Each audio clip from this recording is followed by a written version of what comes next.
Clint Malarchuk, March 22, 1989. The Buffalo Sabres were playing the St. Louis Blues at Buffalo Memorial Auditorium. Early in the game, Blues winger Steve Tuttle and Sabres defenseman Uwe Krupp collided and crashed into the goal crease where goalie Clint Malarchuk was positioned. As they fell, Tuttle's skate blade came up and caught Malarchuk on the right front side of his neck. The blade sliced through his skin and severed his carotid artery. It also partially cut his jugular vein. Blood began gushing from Malarchuk's neck onto the ice with every heartbeat. The white ice turned red almost immediately. Players from both teams stood frozen in horror. The sight was so gruesome that fans in the arena fainted. Sabres athletic trainer Jim Pizzutelli ran onto the ice. Pizzutelli had served as a combat medic in Vietnam, and that experience kicked in immediately. He reached into Malarchuk's neck with his bare hand, found the severed artery, and pinched it shut with his fingers. He didn't let go until paramedics arrived. Pizzutelli's quick action saved Malarchuk's life. If the injury had happened at the far end of the ice, away from the medical room, Malarchuk probably would have died before help could reach him. As it was, he lost 1.5 liters of blood, about one-third of the blood in his body.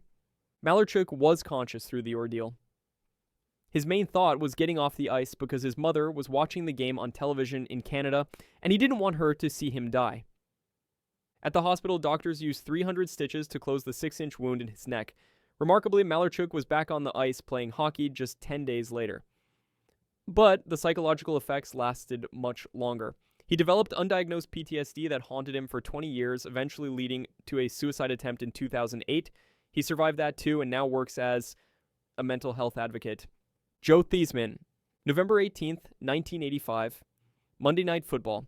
The Washington Redskins were playing the New York Giants at RFK Stadium, and the game was tied 7-7 in the second quarter. Quarterback Joe Theisman called a flea flicker play, handing the ball to running back John Riggins, who pitched it back to Theisman.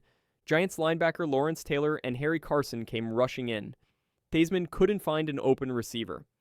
As Taylor grabbed Theisman from behind, his momentum caused his body to swing under the quarterback.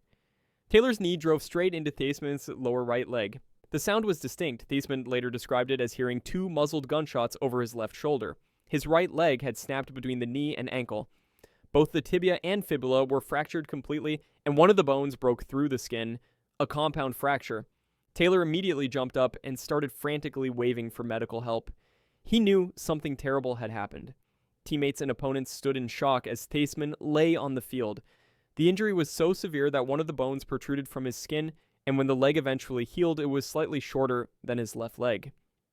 Theisman was 36 years old, and at the end of what had been a successful career, he had led Washington to a Super Bowl victory in 1983 and had been the league MVP. But that single play on Monday Night Football ended everything. He never played another down in the NFL.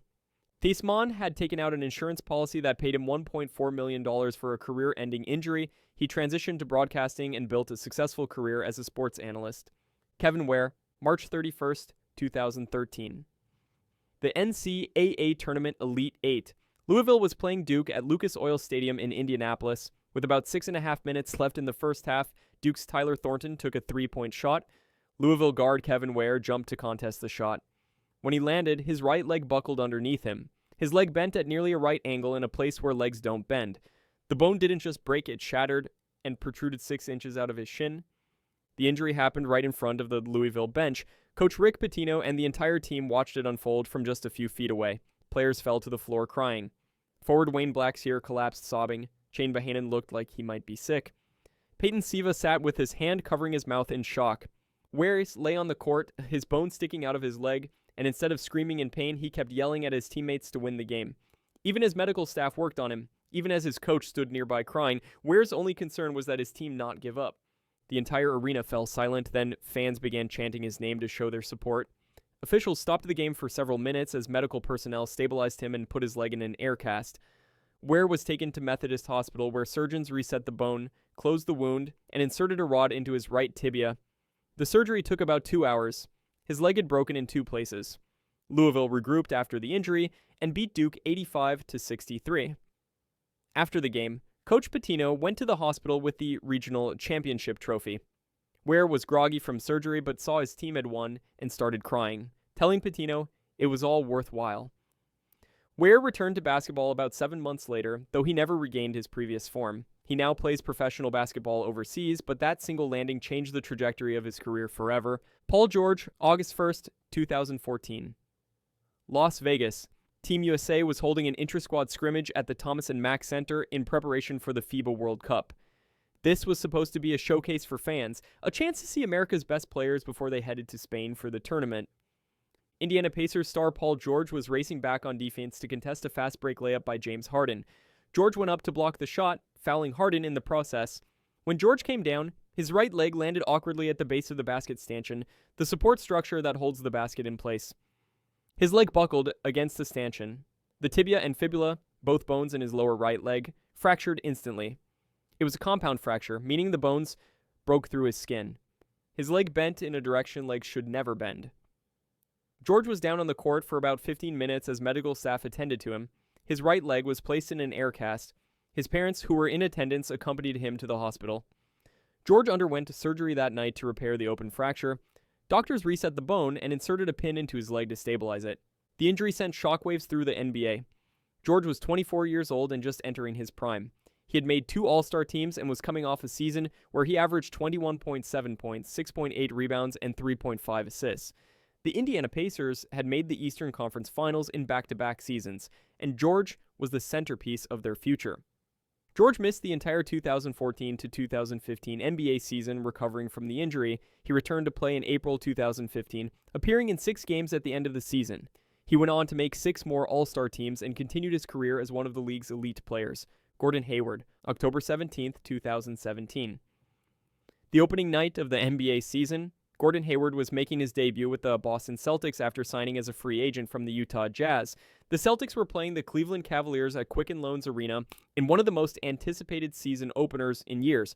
Less than 6 minutes into the game, Celtics point guard Kyrie Irving threw an alley-oop pass toward Hayward. Cavaliers star LeBron James came across the paint to contest. James and Hayward briefly tangled in the air. When Hayward came down, his left foot hit the floor first. His ankle turned completely underneath him. The foot was at a 90-degree angle from his leg, perpendicular to where it should have been. Hayward collapsed to the floor. Celtics players huddled at their bench at the far end of the court. Rookie Semi Ojeleye led them in prayer. The injury was so obviously serious that no one knew what else to do.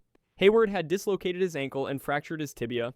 His ankle was reset right there on the court, a procedure that reduced his immediate pain and stabilized the injury. Medical staff wrapped his entire left leg in an air cast and wheeled him off on a stretcher. The Cleveland crowd, despite being rival fans, gave him a standing ovation as he left. Hayward was taken to the locker room where both Celtics and Cavaliers doctors examined him. After x-rays at the arena, Hayward was taken by ambulance to the airport and flown back to Boston. He arrived at New England Baptist Hospital around 3 a.m. and underwent surgery later that morning. The injury devastated the Celtics. They had signed Hayward to a max contract in the offseason, hoping he would be the final piece to help them compete with Cleveland for the Eastern Conference title. Instead, he was lost for the entire season after 6 minutes of his first game. Samir Ait Said, August 6, 2016, the Rio Olympics. French gymnast Samir Ait Said was competing in the men's vault qualification round. Said was an accomplished gymnast, a specialist on the rings, and he was representing France on one of the world's biggest stages. Said approached the vault and launched himself into the air, attempting a complex vault routine. He completed the rotation and came down toward the landing mat. Everything seemed normal until his left leg made contact with the mat. His leg simply snapped. Both the tibia and fibula fractured instantly, and his leg bent backward at an unnatural angle below the knee. It was a double leg break. Both major bones in his lower leg shattered on impact. The sound echoed through the Rio Olympic arena. Said immediately grabbed his leg and fell onto his back, writhing in pain. Coaches and medical staff rushed onto the mat. Other gymnasts and spectators watched in horror as the severity of the injury became clear. Television cameras broadcasting the Olympics to millions of viewers worldwide captured every moment. The image of Said's leg bent in the wrong direction became one of the most shocking visuals in Olympic history. Medical staff stabilized Said on the mat before carefully moving him onto a stretcher. He was taken immediately to a Rio hospital where doctors performed emergency surgery to repair the fractures. Metal rods and pins were inserted to hold the bones in place while they healed. 3 years later, at the 2019 World Championships, Said competed again. He performed on the rings, his specialty, and helped France win a silver medal. Did you enjoy this breakdown? Then subscribe and hit the bell button for more.